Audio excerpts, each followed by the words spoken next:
Fantasmagorico. Puoi darmi un passaggio a casa? Ho perso il bus. Fenomeno. Dai, per favore, sono in ritardo per la cena. Forza. Grazie, ti devo un favore. Amore, cosa vuoi fare per il nostro anniversario? Fantasticare. Ma in che senso? Che significa? Fare faville. Amore, non ti capisco, ora devo andare, ne parliamo dopo, ok? Ti prego, dimmi che hai finito di parlare in modo strano. Forse. Ok, ho capito, lo prendo come un no.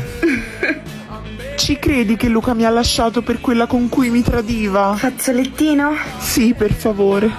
Fame. Vuoi mangiare? Ok, andiamo solo se la smetti di fare la pazza.